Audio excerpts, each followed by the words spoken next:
This is the Real Pod Newscast with Levon Putney with a quick check on what's going on. So here's my man to get into it. Happy Halloween. Thanks for listening and hope we all get a few treats this weekend or tricks. Let's see. 6-7. That's been canonized by being added to dictionary.com. If you don't know, ask a kid. Clocks moving back an hour this weekend. Just a reminder. Yeah, they're moving back an hour here in the U.S. Some elections next week, like here in Jersey, and the World Series is about to wrap up. Toronto, one game away from giving Drake a little revenge over L.A. and the West Coast. My favorite stories of the day. Who put a bag of cocaine in a kid's trick-or-treat bag last Saturday? Is what police in the Pittsburgh suburb of Ingram are looking to answer because somebody did that. CBS News is reporting the grandmother of an 8-year-old found it in the kid's bag when they got back from trick-or-treating, which the local police chief described to CBS as the biggest turnout he had seen. Maybe trick-or-treating a week early brings him out, who knows? And he said they do not know which house dropped the powdered booger sugar in the kid's bag or which street they were on, but kindly asking anyone who would like to reclaim their bag of cocaine to call Ingram Borough Police. Their Facebook post on this makes it seem like they'll be all smiles if you drop by to get it. There are 6 Washington townships and boroughs here in New Jersey. 5 towns, 1 borough, and used to be 7 until one of them in Mercer County broke ranks and changed their name. But yes, 6 Washington townships and boroughs in this little garden state. The whole history thing of George Washington leading troops in Jersey and that famous picture of him crossing the Delaware in Jersey, may explain that. Well, in the Washington and Gloucester County near the Delaware River, police say they got a call last weekend from a homeowner who said 3 kids just stole a gas can from his garage and ran off, leaving a stolen car that was out of gas, but they ran off with the gas can. So cops went to the home, saw the car was stolen from a small suburb just south of this Washington, and then police, as police have been known to do, say they went to Dunkin' Donuts. Now, they only mention this because that is where they say they found the 3 juveniles. They did not say if the trio still had that gas can on them after leaving the car behind, but did say one of them had the stolen car keys in their pockets. Juveniles kept the keys and the gas can, but left the car. Police kept them until turning the 3 over to the state.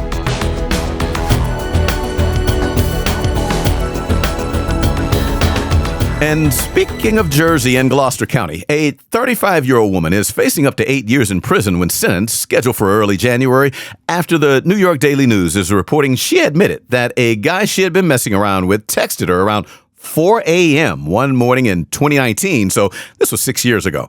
And she answered the booty call, drove to the guy's home, knocked on the door, and he did not answer. And she did not take that well, if judging by the text. I see you want to die, and you smoked. Those were quotes from the text. Yeah, called him too, 8 times after driving there for a booty call at 4 a.m., and he did not wake up.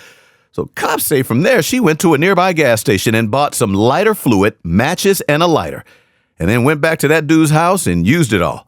And he woke up then to smoke and fire. Cops say he had 1st and 2nd degree burns, but jumped out a window, got away, ran to a nearby police station, and he told them the deal. They saw the text, and 6 years later, the Daily News is saying the 35-year-old just pleaded guilty to arson. The paper is saying it's not clear why the case took so long, but I know what is clear. That guy, or any guy hearing this, will not fall asleep on a booty call anymore. See, news is helpful. Well, last Saturday at Pittsburgh International Airport, which, by the way, sort of feels like a shopping mall and an airport had a baby. But anyway, Delta flight attendant made a big oops there that probably left travelers using stronger 4-letter words than oops. USA Today is reporting the flight attendant was opening one of the plane's doors and accidentally hit something else, and out popped the emergency inflatable slide down to the tarmac. That is not something to be deflated and roll back into its place, sort of like an airbag. So Delta had to rebook passengers on later flights to Salt Lake City is where they were headed. Some had to stay overnight in a hotel and catch a morning flight. That alone cost the airline enough, but USA Today says an aviation news source said it cost $50,000 to $70,000 to fix the plane's emergency slide. Back in a moment, but before the break, A word from the Jams podcast. Blazing the best hip-hop, R&B, reggae, soca. You can download the Jams Podcast Mix for free. Just Google search Jams Podcast Mix. It's Jams Hour Mix with Greg H. And by all the right people, too. Silky Way Hair Conditioning at better beauty stores everywhere. Enjoy this moment of serenity.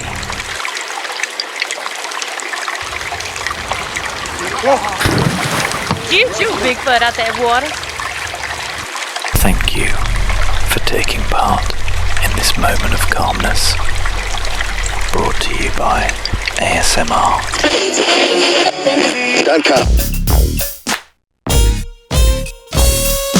And now for the world around us. You ever see a huge aquarium inside some business and wonder how people would react if the aquarium broke and water and fish spilled and flopped out? Well, they would hop on tables and chairs, while others would realize their shoes are already soaked and just stand there, marveling at the sight. Not an assumption, but an observation. After seeing surveillance video footage that the New York Post posted from inside a restaurant in China's Fujian province on Wednesday of last week, yeah, it happened. The tank just broke in one of the restaurant's rooms, and then a rush of water flooded the main dining hall, not giving anyone much of a chance at all to avoid wet shoes and feet and the occasional fish flopping by. Yeah, the Post is saying the restaurant owner did give everyone there free meals that night. I gotta wonder if the fresh fish was a free meal. Could have been fresh sushi. Fresh fish free meal. Why did I write that? Police departments here in the U.S. have a lot of car theft rings they've busted over the past several decades. But in Spain, national police announced Wednesday of last week that they arrested a crew of 7 for stealing over 1,100 chairs from outdoor seating areas at 18 restaurants and bars in Madrid and Talavera de la Reina. Hope I'm saying that right. This was back in August and September. Now, the Associated Press ran this story saying investigators think the crew was selling the chairs to different businesses in Spain, Morocco, and Romania. About $69,000 worth of chairs, up and gone. And they think the crew was part of an organized crime gang. Yeah, they were organized doing all that. Now, in Spain, chairs and tables, they are left outside bars and restaurants, many times stacked up and chained down. Pope Leo XIV of the Roman Catholic faith has just hired a new astronomer. And I just saw in the UK's Daily Star tabloid newspaper that the Pope's new astronomer says he would baptize an alien. Somebody likely asked this because the Pope's new astronomer is probably not going around telling people out of the blue that he would baptize aliens without being prompted, but he said he would, since he said they are one of God's creatures, if they're creatures.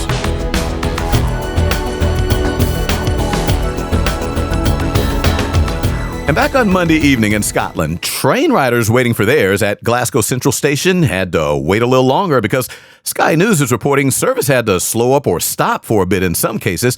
Also, the crews at Scotland's busiest train station could stop what they were doing, all to go chase a swan off the tracks of one of their lines. Acting like an ugly duckling, that Swan Network Rail Scotland could not resist proving the culprit, as they called it, was indeed a swan. Yeah, they posted a pic of it on X or Twitter. Back it up.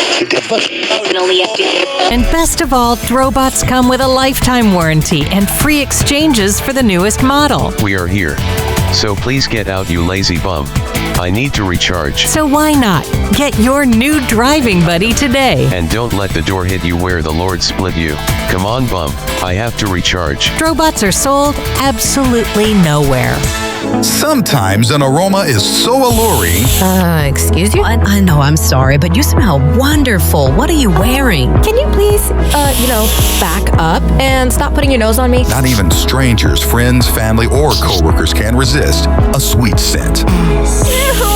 I'm reporting your nostrils to HR. A sweet scent is Leg and Hammer Toe's all-new laundry detergent. Investigate your HR complaint, but first I'll have to see, what they're complaining about.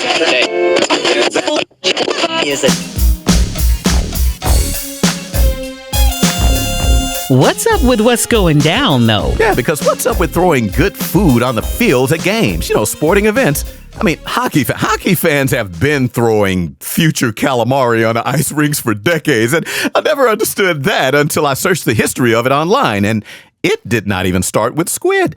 No, as the legend goes, in Detroit, two brothers who ran a local fish market threw a big old octopus onto the ice during the playoffs back in 1952. 8 legs, and the Red Wings went on to win 8 playoff games that year to win the Stanley Cup. So, tradition born, octopus or squid, either way, understandable. I mean, smelly and slimy, but understandable. And then they're the flying tortillas at Texas Tech games. Yeah, they've been like Frisbees at Texas Tech games since the 90s at least, mostly at Red Raiders home games. And the local Lubbock Avalanche Journal newspaper explained this one started either in the late 80s or early 90s. Now, one hypothesis is it was a response to an ESPN announcer joking that the city had nothing but Texas Tech football and a tortilla factory. Oh, but this season, the Red Raiders are balling. 13th ranked college football team in the country right now. And the Big 12 conference they're in just voted before the season to fine schools $100,000 for objects thrown on the fields or courts. Wonder who that was for? Well, Texas Tech was the only member who voted against it, and their athletic director said at that time, no rule can stop our tradition. He said that, and probably believed it, until they just got fined a couple weeks ago because no rule is gonna stop our tortillas. Except our rules. Yeah, the AD had to apologize, eat his words and tortillas, and Tech announced last week the tradition is now banned. And it is a total waste of food. But, if the Red Raiders end up in the college football playoffs and win a game or two, the university may as well start saving up now. They will be paying for more because no rule is going to stop our tradition.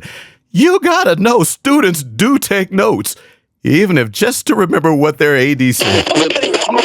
Now, this is Mike Mann with more comedy gold right here, right now from Slammy Sammy. I'll fight a midget, babe, if you come back to me, girl. I'll beat a brick, baby. I'll even jack up a tree. I'll take the blame for OJ.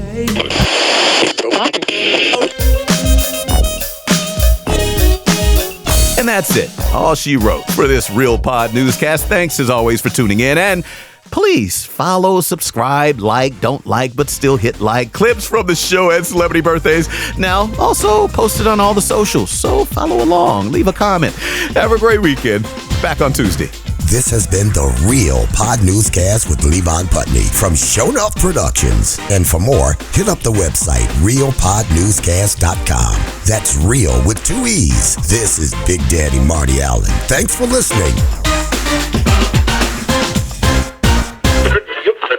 Red Raiders home games and the local Lubbock Avalanche, you dummy. Okay. Show enough.